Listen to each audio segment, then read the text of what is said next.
Hello everyone, welcome back to my channel that is Arpita education. आज हम लोग पढ़ने वाले हैं नया चैप्टर जो कि 6th स्टैंडर्ड का है। 1.3 autobiography of great Indian bustard, जो कि एक ऑटोबायोग्राफी है ग्रेट इंडियन बस्टर्ड की। तो लेट्स स्टार्ट आवर चैप्टर। अगर आप मेरे चैनल पे न्यू हैं तो चैनल को सब्सक्राइब ज़रूर करें और वीडियो अगर समझ में आए तो लाइक ज़रूर करें। कोई भी डाउट हो तो आप लोग पूछ सकते हैं। मैं चैप्टर को पैरा को रीड करके नहीं एक्सप्लेन करूँगी, मैं डायरेक्टली आपको एक एज अ स्टोरी तक एक्सप्लेन करूँगी जो आपको ईजिली समझ में आए, आपको हार्ड ना लगे। बट इनफैक्ट अगर आपको कोई भी वर्ड में डाउट हो तो आप कमेंट करके पूछ सकते हैं, मैं वर्ड्स के मीनिंग आपको मैसेज कर दूँगी।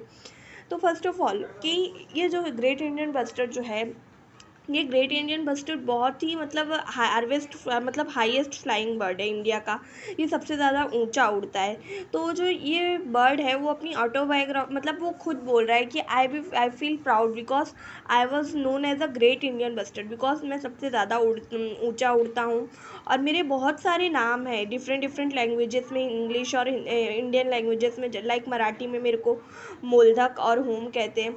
मेरा जो वेट है वो 18 किलोज़ होता है। मैं अगर खड़ा होता हूँ तो मैं 4 फीट तक मेरी हाइट होती है। मेरे जो नेक है वो वाइट कलर के होते हैं, मेरे ब्राउन कलर के विंग्स है। और जो मेरी वाइफ है उसका वो जो है वो ग्रेट माय मिस्टर बस्टर्ड है, जो कि बहुत स्लिम है, बट उसका स्लिम देन आई एम, वो उससे ज़्यादा स्लिम है, उसकी वाइफ से ज़्यादा स्लिम है। और उसकी नेक जो है वो वाइट नहीं है। तो इसमें मतलब कुछ चेंजेस है, बट ह्यूमंस को लगता है कि जो ये बर्ड है ग्रेट इंडियन बस्टर्ड है वो बोलता है कि मतलब ह्यूमंस को लगता है कि बहुत ज़्यादा इम्प्रेसिव है। जो ग्रेट इंडियन बस्टर्ड है वो बहुत सारी चीज़ों को खाता है, जैसे कि चिंकरा, ब्लैक बक और लार्क्स, इंक्लूडिंग जैसे कि स्नैक्स खाता है, लिजार्ड्स, स्मॉल फ्रूट्स एक्सेट्रा। ये ज़्यादा करके डेजर्ट और ग्रासलैंड में पाया जाता है। इसका फेवरेट फूड आइटम्स होता है ग्रास होपर और बीटल्स, जैसे कि ग्रास होपर की इमेज दिया गया है। तो जब यहाँ पर ये रेनिंग का शुरुआत होता है इसके फेवरेट ग्रासलैंड में, तो यहाँ पे कुछ लोग इसको डिस्टर्ब करते हैं।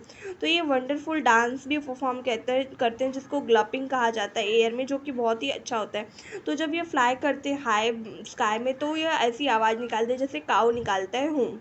और ये बहुत ही अच्छा डांस करते हैं अपने वो जो से मतलब फीदर से उसको पुफ करके और ड्रॉप करते हैं अपने विंग्स को, मतलब अपने विंग्स को मतलब जो पत्ते होते हैं उसको छोड़ते हैं।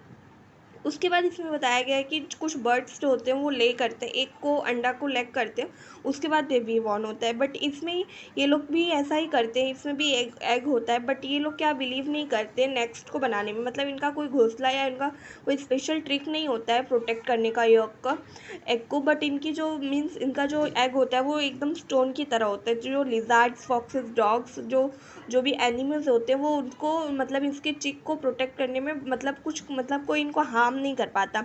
तो उसकी जो मदर बस्टर्ड होती है वो बहुत ही अच्छे से टेक केयर करती है अपने चिक और अपने एग्स की। उसके बाद इसमें दिया गया है कि मैं मतलब ये जो सबसे ज़्यादा हाईएस्ट उड़ने वाला बर्ड है ग्रेट इंडियन बस्टर्ड, बट इसका जो नाम है वो नेशनल बर्ड में नहीं दिया गया है। क्यों नहीं दिया? क्योंकि पिकॉक उससे ज़्यादा ब्यूटीफुल माना जाता है, इसलिए डॉक्टर सालिम ने सजेस्ट किया कि नेशनल बर्ड के तौर पे लेकिन इसको रखा जाए ग्रेट इंडियन बस्टर्ड को, बट उसमें पिकॉक को रखा गया है। बट वो प्राउड फील करता है, great Indian bustard proud feel करता है क्योंकि वो नेशनल बर्ड स्टेट बर्ड है राजस्थान का, बिकॉज सेंचुरीज़ में सबसे ज़्यादा प्रोटेक्शन किया जाता है उसी बर्ड का। बट एट नाउ बहुत ही कम पार्ट है जहाँ पे ग्रेट इंडियन बस्टर्ड्स पाए जाते हैं। ग्रेट इंडियन बस्टर्ड्स की पॉपुलेशन जो है वो बहुत ही कम होते जा रही है क्योंकि मैंस की पॉपुलेशन ज़्यादा इंक्रीज हो जा रही है। देयरफॉर जो 90% जो होम रीजन्स है वहाँ पर जो वो मतलब ग्रेट इंडियन बस्टर्ड है वहाँ पे उनको कम पाया जाता है। जो हंटर्स रहते हैं वो अपने फ़न के लिए एक ग्रेट इंडियन बस्टर्ड को हंट करते हैं। After that electric power lines और हंटिंग की वजह से ये ज़्यादा करके ये बहुत कम पाए जाते हैं, और इसीलिए इनकी जो लास्ट टू लास्ट पाई है 200 ही ये ग्रेट इंडियन बस्टर्ड्स इंडिया में पाए जाते हैं।